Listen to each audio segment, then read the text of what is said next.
Welcome to tape number 4, Prospecting for Buyers and Sellers. Soon as I mention the word prospecting, I know a lot of you want to push the off button on this tape. You know, it's an interesting thing to talk about prospecting to real estate people, which I've done for 30 years now, and always get one of two responses. Yes, it's something I need to learn, something I need to do, or other response, why do you keep bringing it up? I'm never going to do it, so don't talk about it again. You know, it's interesting. Today we have several thousand people in our coaching programs, and part of our coaching is to teach a person how to go out, find, and build a strong, productive, profitable real estate business, as I've talked to you about already in these tapes. And it's interesting how often the agents that we talk to say, I'll do anything you say, Mike. I mean, I'll practice my scripts, and I'll learn the presentation, I'll pre-qualify, and I'll manage my time, I'll handle objections, I'll close, I'll negotiate, I'll become great at administration, but don't ask me to prospect. To which I always laugh and say, great, so how do you plan on building your business? You know, it's so fascinating to me because every business that has anything to sell, whether it be a product or service, has to have salespeople who are prospecting to generate the clients and potential clients for them to do business. It doesn't matter what the industry is, what the business is. If you're not trying to find business, you don't have any business. And yet we're in a business called real estate where we don't even think about it, talk about it. In most cases, I mean, it's a nasty word to mention the word prospecting. So I kid a lot of real estate people. I say, okay, I'm not going to mention prospecting again. That's it. I don't want you to be concerned. I don't want you to be upset. I don't want you to be negative. I don't want you to have stress. But at the same time, guys and gals, if we're not going to use the word prospecting, let's use the word lead generation. Okay? Because lead generation means that there are leads coming to you for some reason. Either you've waited for them, you've bought them, or you've gone out and found them. But guys and gals, the basic foundation of every sales business is having people to present your products and services to. So since every business requires prospecting, except for real estate, we have to take ourselves out of the thought process, the real estate people, and put ourselves into the process that we are good salespeople who have to go out and find business. Now, the first catch, and probably the hardest thing for each of you to do as we look at this whole concept of prospecting, is to ask each of you to take a look and discover where the business you have today actually comes from. And that's a challenge, because what we're going to want you to do is we want you to take, let's say, the last year's worth of transactions. Now, if you had 100 transactions, I wouldn't expect you to do this. But if you did 5, 10, 15, 20 transactions, I will want you to do what I'm going to ask next. And that is to simply make a list, write down a piece of paper of every listing you took, every sale that you had. And then I want you to stop and look at that transaction carefully. And I want you to try to determine in your mind, where did that transaction come from? Was it a referral from a past client? Was it a past client? Was it possibly a center of influence that you had known a long time that decided to buy or sell? Was it a walk-in during floor time? Was it an ad call, a sign call? Where did the business come from? Did you make a cold call and somebody said, yes, I want to sell, and you went out and listed the property? See, the key to prospecting is to determine where your business comes from, so you can then look at your business carefully to determine what you have to do next. You know, it's interesting, very, very few people will take the time to source their business. See, we're happy that they call us. We're happy that we got it. We're happy that we took the listing. We're happy that we made the sale. But to sit down and say, can I do that again? So there are two words that I would ask you to write down if you're taking notes as you watch this particular training session. And the two words are predictable and duplicatable. See, I look at a transaction I did in the last 12 months. And I realized it came from an open house that I held. Can I duplicate that transaction again in the near future? Can I predict where the next transaction will come from based on the activity of the open house? See, my belief is in training that if I can't duplicate my results, if I can't duplicate my response, I probably shouldn't do it again. If I can't predict the results of an activity, if I can't predict what's going to happen on paper based on those activities, I probably shouldn't do it again. So the key words in prospecting are predictable and duplicatable. So therefore, I know that, for example, if I call my centers of influence on a regular basis and I develop the relationship with them, which I can develop as can you, and they start feeding me referrals in the future, that I can duplicate that at will by calling them on a regular basis. I know that I can predict that a certain percentage of my centers of influence will always give me some business. We're going to talk about that a lot, okay, later on in our training. But I also know that if I'm sitting on floor schedule and I get a sign call or ad call, that I can't predict when the next one will come in, and I cannot duplicate that at will. So therefore, to me, the real key to being a successful lead generator / prospector, a business builder, is to look at the fact, can I predict responses? Can I duplicate the responses I have? That's why I want you to source your business. See, by sourcing your business very, very carefully and really looking at every transaction, you will soon know whether the business you have is duplicatable and predictable. We want you to have a long-term, high-volume business that is predictable and duplicatable. See, the example I'll give you is this. Even though it was eons ago when I was a real estate salesperson, I called on for sale by owners, expired listings, and I knocked on cold doors. That's what I did. I did that in place from 3 to 6 hours a day is what I did. And I kept track of all my numbers that I was working on every single day. So I always knew that if I contacted X number of people, I could get Y result. I did it long enough to know exactly how to duplicate the business and how to predict it. Well, but Mike, you must have been rejected a lot. Of course you reject a lot. It goes with the business. But see, I knew that if I talked to 50 people in a day or 25 people in a day, or if I talked to 100 people in a day, I knew what kind of response I was going to get. I could predict and duplicate. Now, question. On the business you've done the last 12 months, can you duplicate it at will? Well, for example, let's say that you did 100 transactions or you did 25 transactions and you spent a fortune on promotions and mailings to make it happen. I can predict that if you spend all the money, you'll probably get the same response again. But can you get the net profit you want? Remember back to tape number 1 on decisions? So think about sourcing your business. Now, one of the hardest parts about becoming good in selling is determining whether you're going to commit to prospecting. And when you make that decision, one of the things you have to determine is why prospecting is so often a major challenge for a real estate person. Now, let me get clear here. If you work for Allstate Insurance, and if you're working for a stock brokerage firm, and you're selling mutual funds, and you're selling hotel space for the Hyatt Regency, for their conventions, you're going to prospect, period, if you want the job.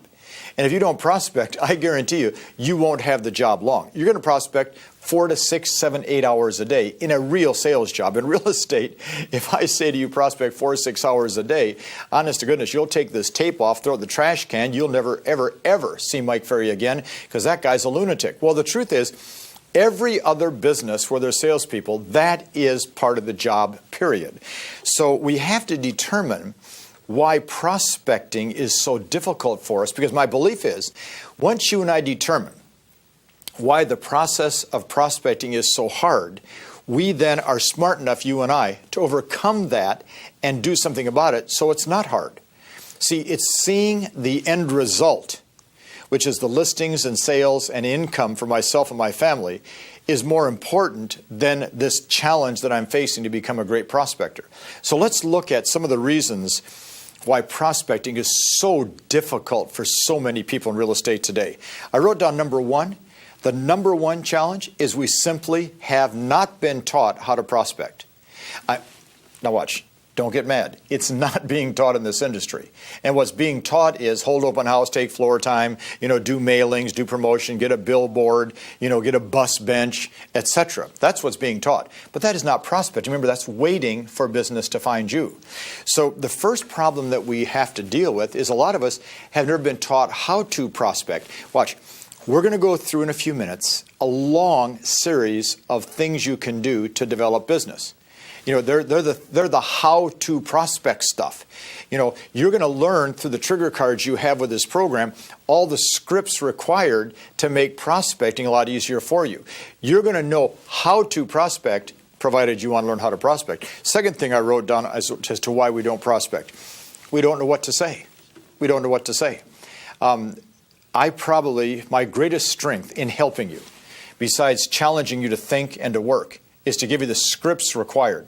That's why with this particular video program that you have all these scripts. All the script cards are there. They're called trigger cards. You've looked at them, you've played with them, you've opened them up, you've thought to yourself, what in the world is this stuff? Well, what it is the actual questions, the actual words you use while prospecting. You see, if you don't know what to say, it's never fun. I'll give you an example. When I started back in the early 1970s, I went out the first couple of days, knocked on doors. Person would answer the door. Hi, my name is Mike Ferry. Do you want to sell your home? They'd say no. I'd say, okay. Anybody that wants to buy or sell a home? They'd say no. Okay. I'd go to the next door. Do the same thing. Well, after being told no, point blank to my face, 50 to 100 times a day, 2 days in a row, I said, this doesn't make any sense at all. So I went back and I took some of the old Nightingale Conant training tapes I had from years before. And there was a great sales trainer named Fred Herman, one of the great sales trainers in the 50s and 60s. And he said, you never ask a question that doesn't start with who, what, when, where, why, or how. Because these questions with these words open conversation and create dialogue. So I sat down and I wrote down, okay, who, what, when, where, why, and how. So I wrote down some questions. Hi, my name is Mike. When do you plan on moving? How long have you lived at this address? Where did you folks move from? How'd you happen to pick this area? If you were to move, where would you go next, and when would that be? See, the catch to this was they couldn't say no to me based on the questions that I was asking. You knock on a door and you call somebody and say, when do you plan on moving? And they say no, there's something wrong with them mentally. Run from that door, hang up that phone quick. Because the truth is there's something wrong. So watch, not knowing how to prospect is an issue. We can tell you what to do to prospect. You can't say you don't know how to prospect. Not knowing what to say is an issue. You have the trigger cards at your disposal. They're there. And if you don't have the trigger cards, go online to MikeFerry.com, and every script that we have is available to you online. All you have to do is pull it up, press a button, print it, and use it. So I don't know what to say is why prospecting is so hard. The third reason is some of us just have poor work habits. I know this. I'm not talking about you individually. I'm not talking about your group watching this video. I'm talking about the rest of those agents who aren't watching. Some people have poor work habits. They just are lazy, sloppy. They just don't have the motivation, the desire. We talked about motivation on tape number 1. They just don't have the get up and go. Some people just don't have it. Now watch. I believe you have it. You may not have developed it. You may not have done what you want with it, but you have it. The question is, are you going to use it? So poor work habits are something you can overcome quickly. The fourth reason we don't prospect, we can't handle rejection, acceptance, or embarrassment. Any one of those three words can stop the average real estate person just like that. I mean, stop you on a dime. Watch. Rejection. Now I want you to think about rejection for just a minute. You call on a for sale by owner, and they reject you because they do that. And you're completely discouraged, you're upset, you suck your thumb, you sit in your car, you sit in your office, you don't go to work for 3 days. I can't believe they rejected me. Wait a minute, hold on. You call a past client and ask for a referral, and they reject you. And you go, okay, you don't have one? No problem. Now here's an interesting thought. How come when you talk to somebody you've never seen before and will probably never see again, how come when they reject you, you take it personally? And yet, when you talk to your best friend, a past client, a family member, a neighbor, and you ask them a question and they reject you, you don't take it personally. See, my belief is this. If you're going to take rejection personally, you should take it from people that you already know because they mean something by it. Somebody that I've never seen before, who cares what they say? Never going to see them again anyhow. I don't buy the fact that you can't handle rejection. Rejection is part of life. If you're married or single, have children, you've been rejected most of your natural life. It's just part of the process. So don't tell me now that you're in real estate you can't handle rejection. Get a job as a stockbroker.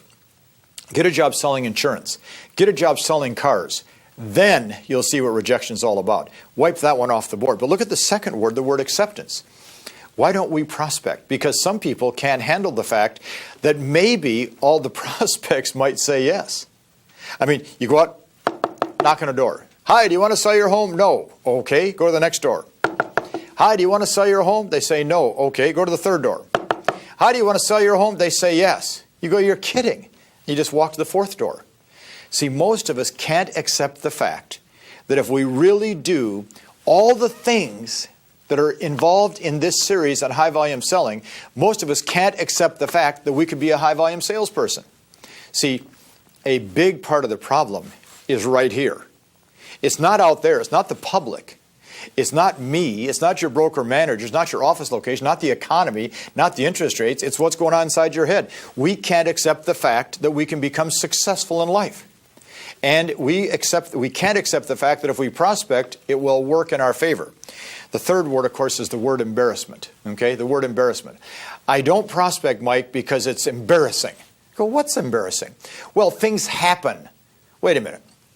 If you're involved in life on a daily basis, embarrassing things happen all the time. Okay? Embarrassing things happen. So my belief is this. If you're saying to me that prospecting is difficult because of rejection, acceptance, and embarrassment, it means you're purposely putting up roadblocks to lead to your success. The next thing I wrote down as to why we don't prospect or it's difficult. We don't track our numbers, so therefore we don't know what we're doing. We don't track our numbers. 1972. I had a day-at-a-glance planner. Sunday on the planner, every week I tracked the hours of prospecting I did, number of contacts that I had made for the week, how many leads I generated, how many appointments I went on, and how many listings I took. I tracked that every Sunday in a little box on the corner of my weekly planner. And then every month I would take and add all those up and say, okay, let's see. I prospected an average of 2 hours a day for 20 days. Okay? I made an average of 40 contacts a day. I generated 1 lead on an average day. I had 4 appointments a week and I took 2 listings a week. Now I could start to predict, okay, remember the word predictable, and I could duplicate, remember the word duplicatable, my business, okay? Because I tracked my numbers. See, we started forcing people that we work with back in the late 1980s to start tracking their numbers in our basic coaching services that we had. And I'm telling you guys and gals, every agent fought us every day. Now, the most normal thing for the clients we work with in our coaching is for them to track their numbers. We have some pretty sophisticated software to help them track their numbers today called a numbers analyzer. And not only is it sophisticated so they can track their numbers, today if you give me your numbers for the past week and what you've done, and then you tell me what your goal is, we can say based on this week, we can tell you 12 months from now exactly what's going to happen to your business. See, by tracking your numbers, you know exactly what you're going to do. Why don't we prospect? We don't track our numbers. And then, of course, the last thing I wrote down as to why prospecting is so difficult for so many of us is because nobody's holding us accountable. You know, alike with tracking numbers and working on profitability and writing business plans, I started back in the early 80s trying to convince real estate people that somebody has to hold them accountable to what they do. And if nobody's holding you accountable, guess what? As independent contractors, there's a good chance we're not going to do anything at all. If we're not being held accountable every single day to our activities. See, in a real job, you're being held accountable all the time. I mean, all the time. As I'm doing the filming of these training sessions for you, we have a whole bunch of people with cameras and a whole bunch of people that are support team and a whole bunch of people monitoring the sound and the activity and the heats and the lights. I'm being held accountable every second as I produce this for you today. Is anybody holding you accountable at all? If not, start that. Because once you have people hold you accountable, prospecting is easy. So we know that there's challenges that you face as to why you don't prospect.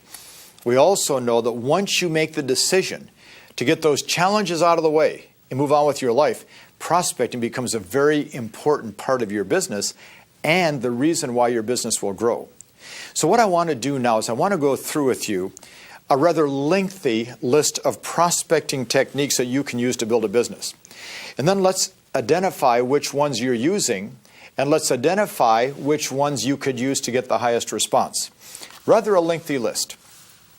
Don't worry about trying to write them all down as I go through them. What I want you to think about is replaying this particular session time and time again to see what they are. You're using some of them now. You may not be using the ones that get the highest response. So, methods of prospecting. First one, past clients. Now, what better place to get more business than to go back to the people you've already done business with? Unless, of course, you did a lousy job the first time you worked with them. But even if you did a lousy job and you did good follow-up with them after the transaction closed, those people will do business with you again in the future. Second, of course, centers of influence. Everybody knows a lot more people than they think they know. And the old quote-unquote networking of people, to have them help you as you would help them build a business, becomes critical. Center of influence are all those people that you already know, people that you do business with. We'll talk about that more on a later tape. Of course, I wrote down next for sale by owners, the old quote-unquote FSBO, which of course we all hate to think about talking to. Hey, 90-some% of all for sale by owners list their property with a real estate agent. Guess who they list with? The ones they're talking to, the ones that are contacting them, the ones that are professional in their approach and have a good presentation and are willing to ask the questions to do the job. Obviously, next, expired listings.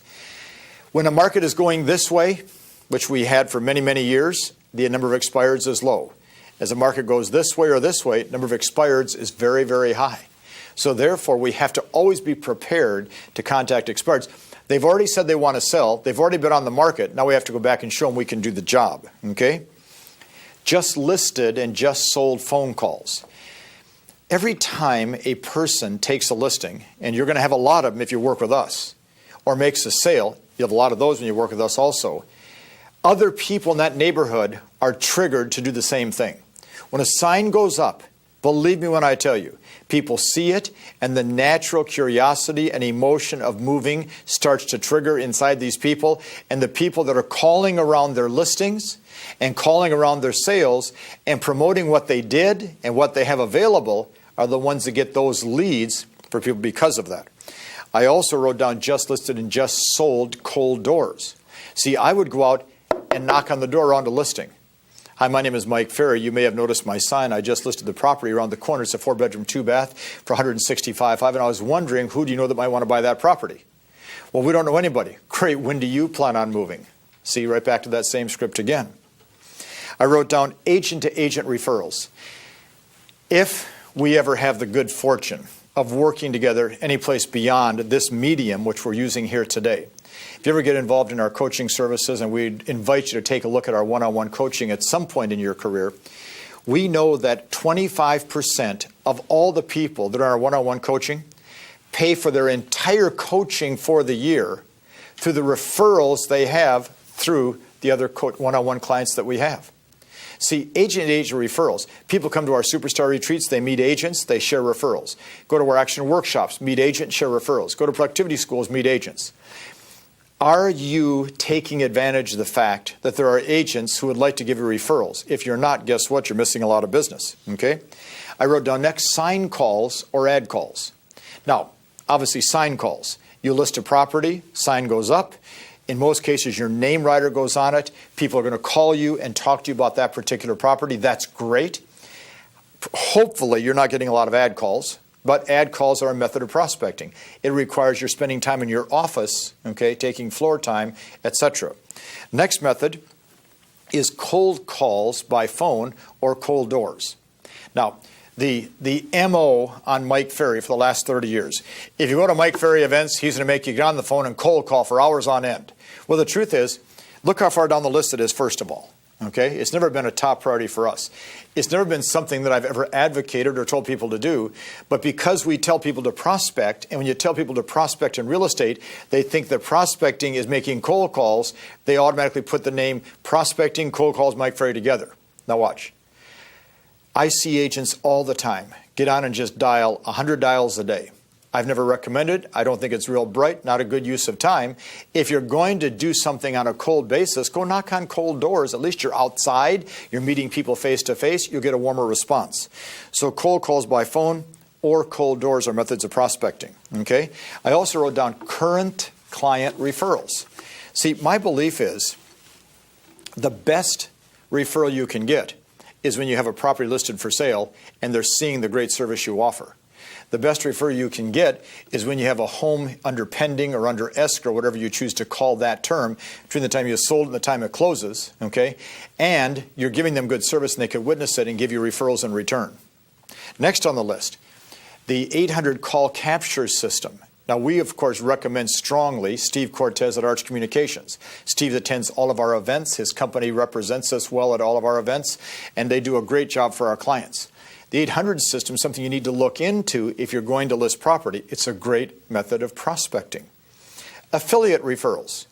You're probably dealing with a title company, a mortgage company. You're probably dealing with a home inspection company, an insurance company. You're giving these people a lot of business. These are affiliates that can give you referrals back in return. It's not going to be a lot. It's not going to be regular, but it's a method of prospecting. Direct mail. Now, quite honestly, I talk against direct mail all the time unless you're doing mailings to your past client centers of influence, which is not direct mail. That's called good common sense mail. Direct mail basically is junk mail. So I always ask this question. Do you get junk mail at your house? The answer is always yes. Do you read it? The answer is always no. Well, if you're sending it out, why would anybody else read it also? Open houses as a method of prospecting. Hey, guys and gals, don't kid yourself. There are homes sold every weekend someplace in North America off an open house. The question is, can you predict and duplicate that response? The answer is no. Next is floor time. Here we are, okay, in this period of time in real estate, and there are still companies that demand agents take floor time. Hard to comprehend, but it is a method of prospecting if you choose to use it. Relocation services, big method of prospecting.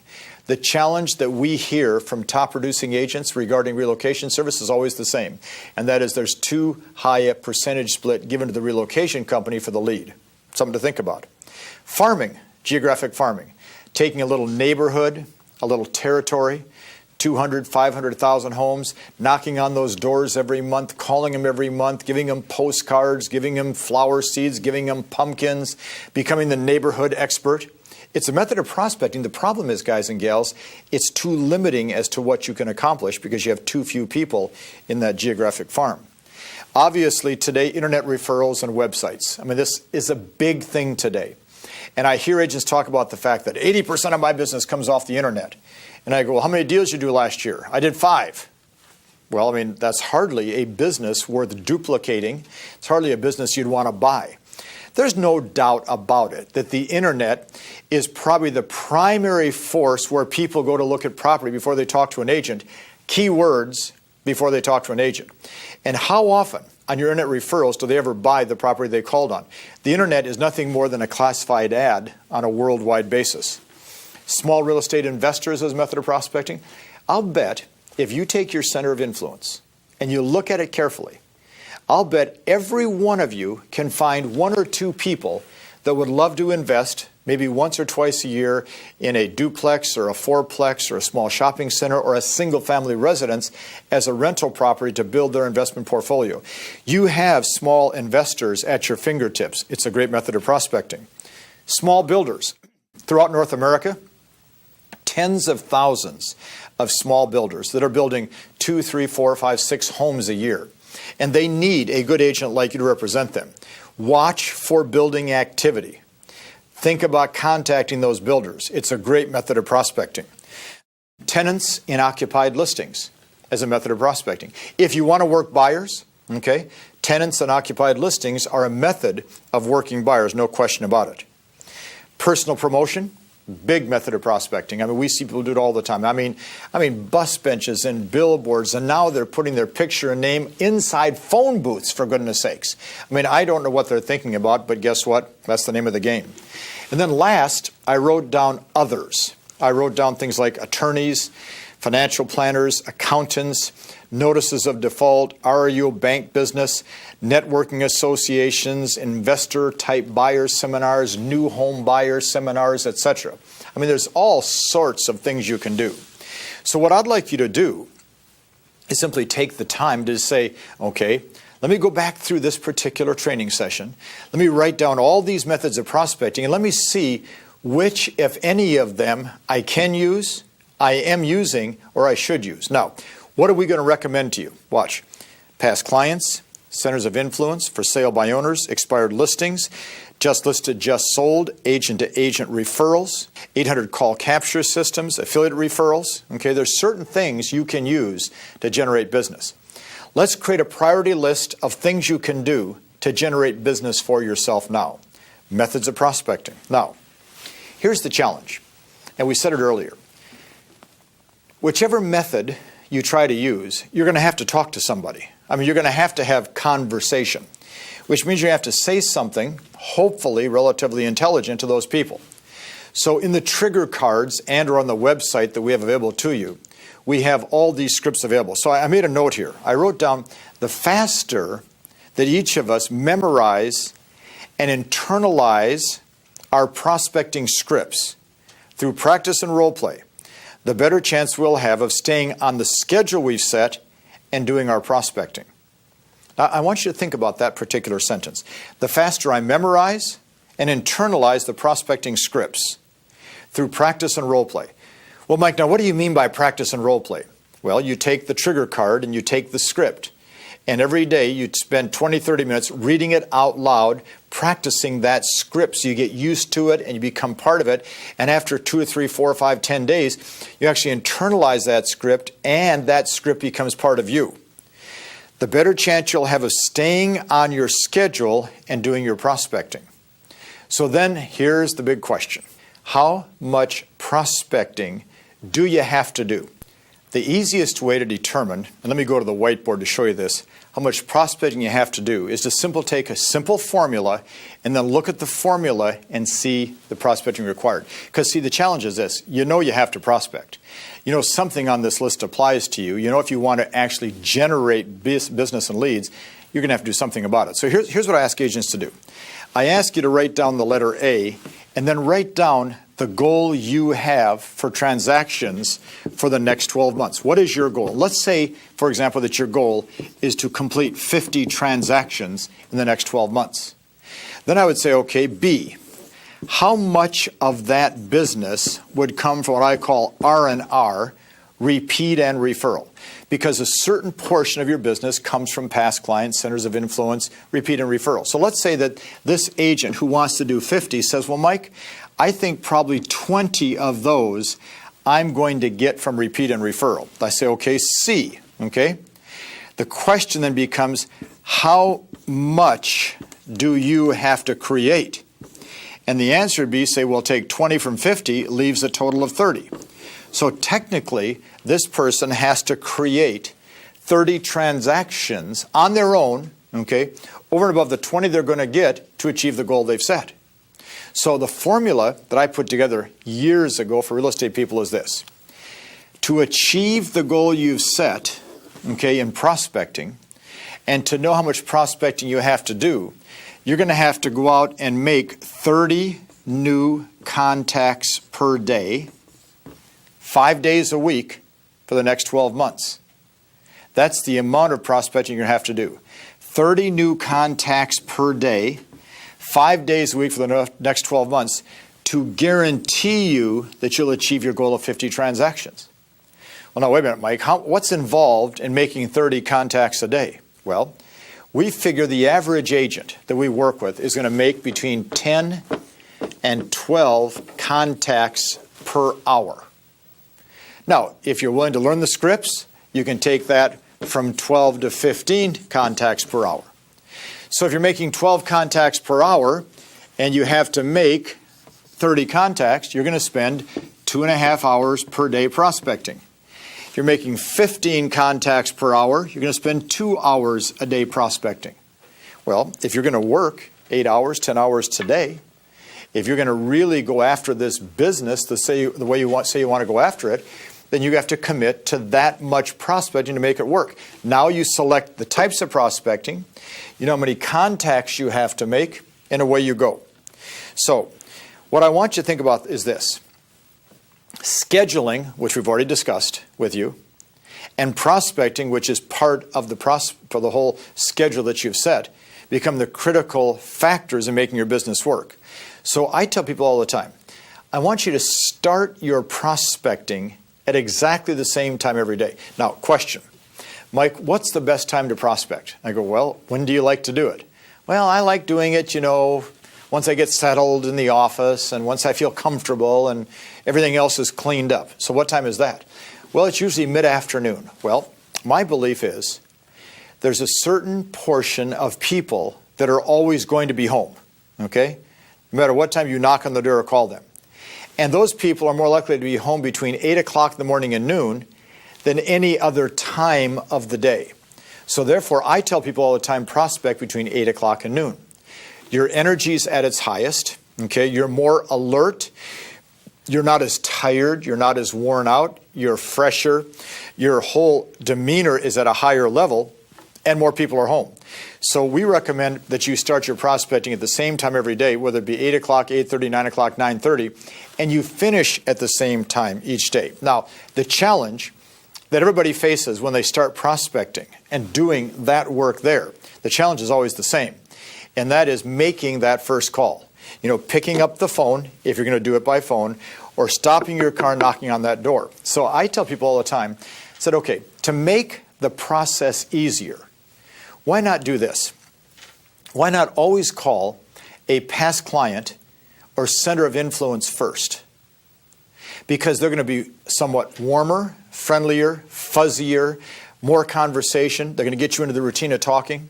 It's going to be a warm call to you in almost every case. Call a couple of people that you know will be responsive and nice when you start your prospecting. So otherwise, if you call somebody like a buyer on your first call and they reject you, it's somewhat devastating to some people. So make friendly calls to start, okay? Now, the other side of prospecting, besides starting at the right time and making reasonable calls to start, is removing some of the distractions, okay? I wish you could see the desk at my office.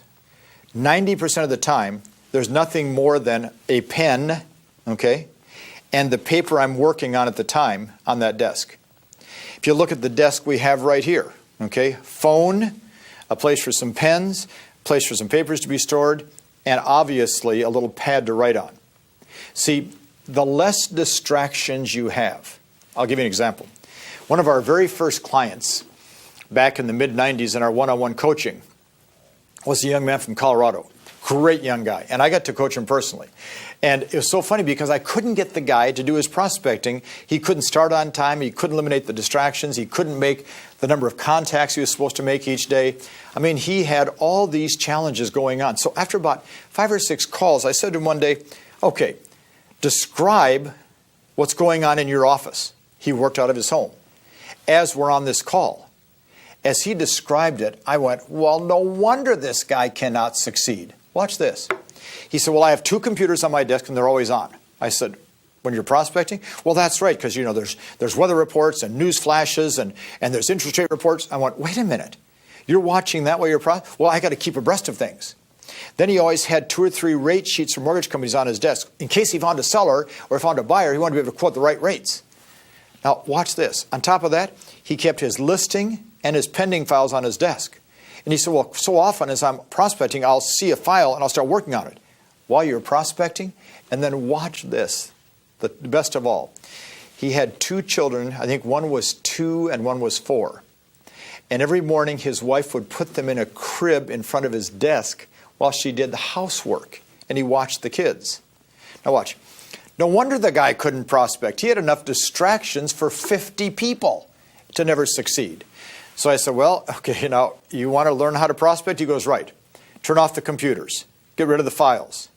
Hire a babysitter to watch the kids. Guess what happened to his production as eliminated distractions? Through the roof, okay? Now, the challenge in doing what we're talking about here, you know, starting on time, eliminating distractions, making the first call an easy call, having a good script, is to master something that I came up with about 10 years ago that I want to take a minute and talk to you about right now. And I want you to think about it because it's very important. To master what we refer to as repetitious boredom. Repetitious boredom. Doing anything a lot can get boring. The repetition of doing something a lot can get boring. I'll give you an example. I went for 25 years doing a seminar almost every day in a different city. And many times I do the same seminar 10, 12, 15 days in a row. It would get boring. I mean, I couldn't remember who I was talking to half the time. Am I in Des Moines or Poughkeepsie? And I couldn't even think about that half the time. Well, The repetitiousness of it made it very boring. Anything we do in life, Tiger Woods is practicing hitting wedges. When you do it several hundred times a day, it gets boring. The repetitiousness causes the boredom. So here's the catch. The goal, in this case of doing 50 deals, the motivation to want to attain that goal has to be so strong that the repetitious boredom is never allowed to be a factor to keep you from succeeding. Guys and gals, I've been doing these seminars for over 30 years. I've done, 5,500 seminars, not counting the videotapings and all these kinds of things that I've done. Let me tell you something. There are days when it is boring, but the repetition of doing it is what keeps me going, and understanding that it's the only way I can achieve the goals I've set. So don't come to me at some point and say, it's boring. Remember, repetitious boredom becomes your ally and your friend. So now I think about what time I'm starting, what time I'm finishing, the boredom of the whole thing, the scripts I have to use, the first few calls I make have to be warm and fuzzy calls. You know, the distractions have to be taken care of. I've got to outline the prospecting techniques. I've got to practice the scripts. So let's take one more thought on practicing scripts. We're going to spend 30 minutes on practice and role play and learning scripts later in our series. But let's get real clear here. If I'm not willing to use the trigger cards that you have in your possession, I'm not willing to take the materials and practice and learn them, then believe me when I tell you, everything we're trying to do is going to be slowed down. Remember tape number 1, making some decisions. So let me close this by giving you a quote, if I may. And I want you to listen to this quote. I can't let somebody else's response while I'm doing my job determine my future. Remember rejection? It's still the number one problem facing most people in sales. I can't let somebody else's response while I'm doing my job determine my future. If you wrote me an email today and said, Mike, I hated that tape on prospecting, and you completely reject everything I say, I'm not going to stop doing my job. Okay? If you say to your broker, never show that video again to anybody, the broker still has to do their job. Guys and gals, you're going to get rejected as part of the process. Okay? The stronger the confidence based on the scripts that you've learned, based on the practice and role play that you've participated in, the less that will bother you and the more response you get. You can make this happen. Make the decision to watch this tape again and put these thoughts into action.